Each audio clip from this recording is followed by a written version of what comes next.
5:45 p.m., which means it's time for BCTV's weekly media roundup, 5:45 Live. I'm Roland Boyden. And I'm Abby Sherlock. On deck tonight, new details in Vermont's toxic water case. We'll catch you up on Putney's new proposed affordable housing and get WSCSU's take on Representative Hebert's email request, plus a weekend of calendar events and a check-in on all this crazy weather. All that and more, and we'll do it in just 15 minutes, so stick with us.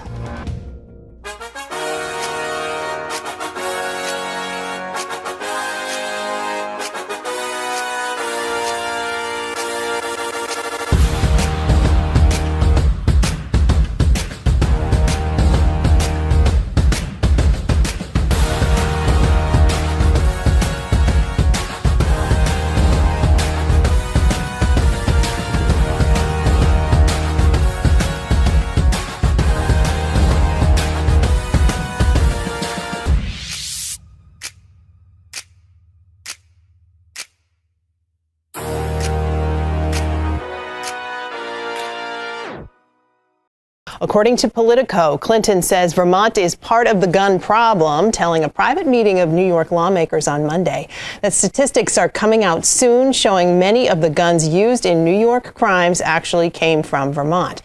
Sometimes things are said that by all the candidates that sometimes aren't entirely accurate. I would just say this. I think you'd have a hard time convincing Vermonters that New York's crime problems are coming from Vermont.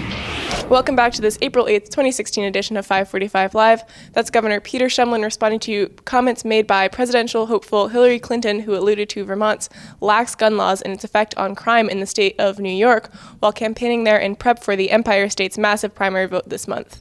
Shumlin, who announced his support for Clinton despite his obvious geographical ties to Clinton's opponent Bernie Sanders, was quick to fire back by citing New Yorkers' influence in Vermont's growing heroin problem, as much of the heroin being dealt in the Green Mountain State makes its way from major metropolises like those in New York.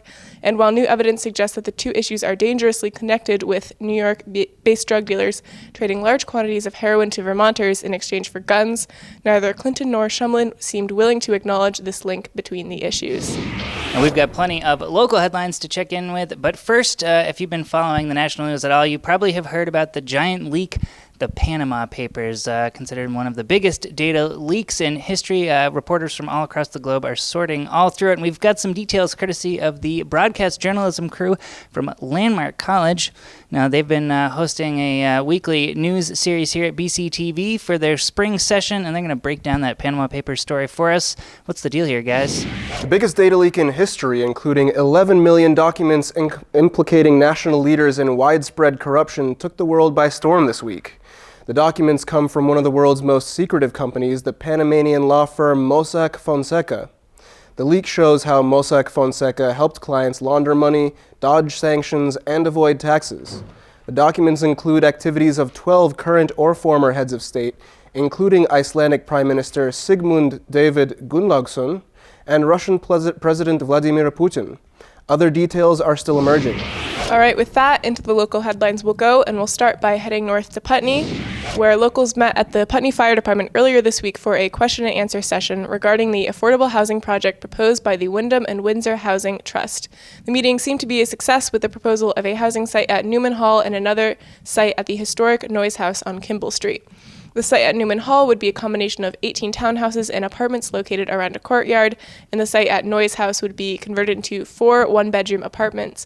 The proposed rent in these apartments would range from $525 to $900, compared to former Putney prices ranging from $940 to $1,600.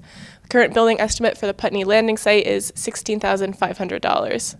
And we worked with Wyndham Windsor Housing Trust in 2013 starting and briefly on and off as they developed a new affordable housing project in Putney, and they opened it was at the Plants House on Old Depot Road, the blue building with the big columns, opened in last August. And thanks to them, we have Putney's first 11 permanently affordable units for families and non-elderly. And it's fully occupied, and I think there's quite a demand for those units, and they're beautiful.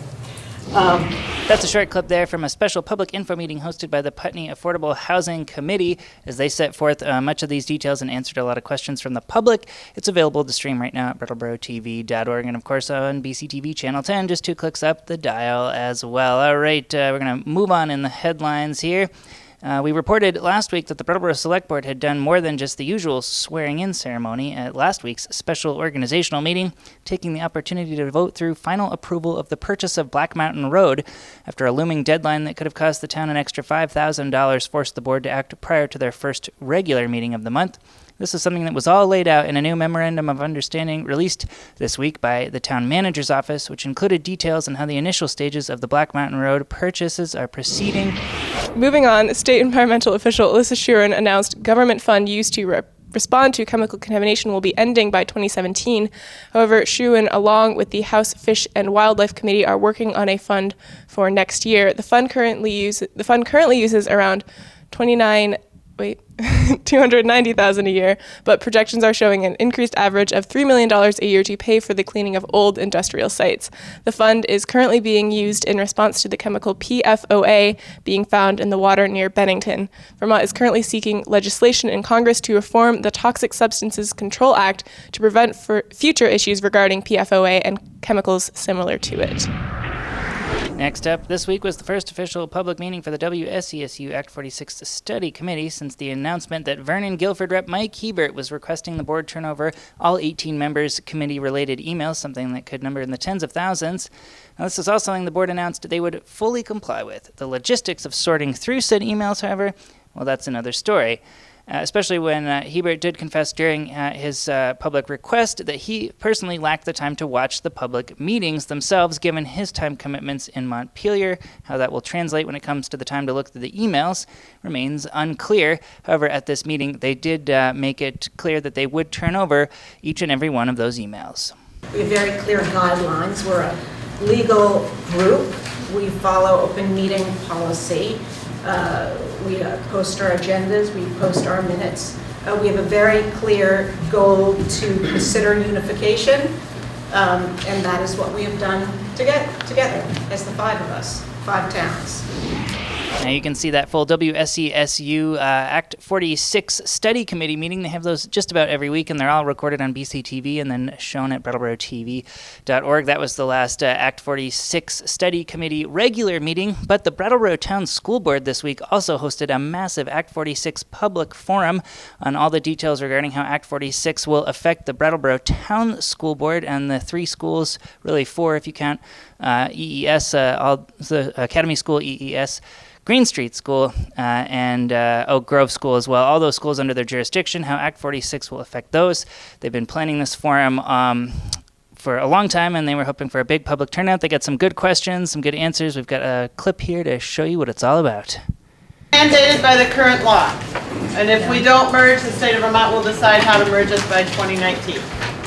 So the study committee was formed because we felt it was appropriate to follow the law and to take some actions and study and see what would make sense for our supervisory union instead of just having the state decide for us. And here's a possibility. We have something that's got to be done. And there's 2 alternatives to do it. Comes up for a vote. Alternative 1 comes up for a vote. Tied vote, it fails. Alternative 2 comes up, tied vote, it fails. Now what do we do? I'd put this down as salt and pepper. So I think we take this back and discuss it again with the study committee and explain the concerns and what they think and what they would all respond to it. Next up, the Windham Regional Career Center FBLA chapter won first place at the statewide competition last month. FBLA, or Future Business Leaders of America, is a nationwide career student organization for students interested in business. The championship was won after the chapter prepared a 30-page document explaining the achievements of the group over the year. This year, the students made 65 wool earmuffs, collected 56 pints of blood, and raised money for both Feed the Thousands and the March of Dimes Foundation. The state championship was held at Lake Maury in late March, with categories like mock interviews, agribusiness, accounting, and risk management, all allowing students to win scholarship money. The chapter also won the Most Spirited Chapter Award and won first in the chapter scrapbook category. And we're looking there at some footage of those earmuffs that were made. That's footage that you shot, Abby, and then was edited by BUHS TV teacher Allison Cram to put together that 545 Live special on it. So just one of the many things mentioned that FBLA was doing, but something that we had a spotlight look at there. All right, moving on, the Wyndham Solid Waste Management District in Brattleboro announced this week their plans to no longer accept recyclable plastics numbers 3, 4, 5, 6, or 7, which include things like peanut butter containers, milk jugs, and much more. Now, that's a move that's already being met with heavy criticism, as it would force a large number of plastics back into the waste stream, even as the town's highly successful curbside compost has actively worked to remove huge categories of items from that same waste stream.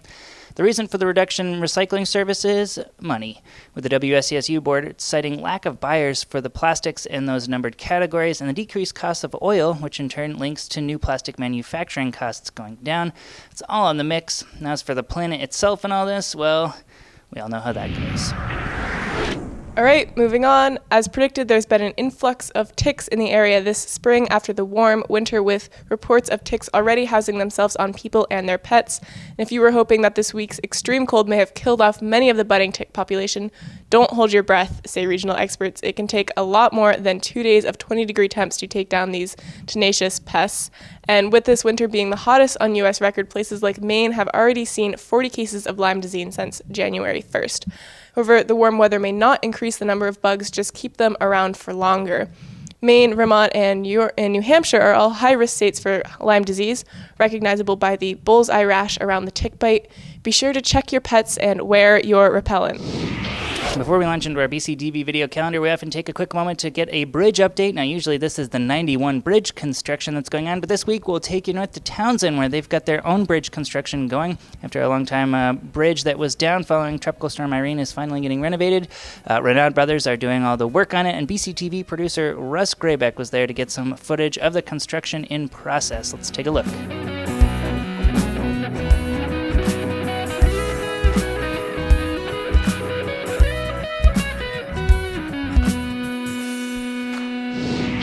And with that, it's time to launch into our BCTV video calendar, which is all sponsored by the Brattleboro Savings and Loan, whose contributions to BCTV each year help fund our weekly look at upcoming events.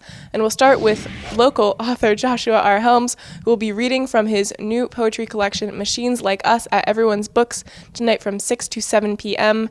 This deeply personal work is part love story, part dreamscape, and part exploration of self, and recently won the Zan Poetry Collection Award.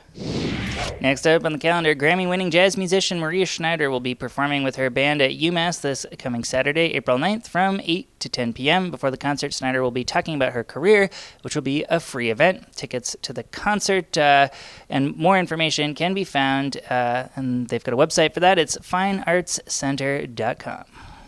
And before we say adieu to this edition of 545 Live, it was a crazy week for weather with the temporary return of winter as icy temperatures and a solid dose of snow descended upon the region. And while it looks like we'll soon be delivered back into the arms of spring, for more sure details on this weekend's upcoming weather situation, we turn, as always, to the students of BUHS TV, the high school's morning news advisory broadcast. Take it away. Friday's going to be 47, just about warm enough to melt that snow.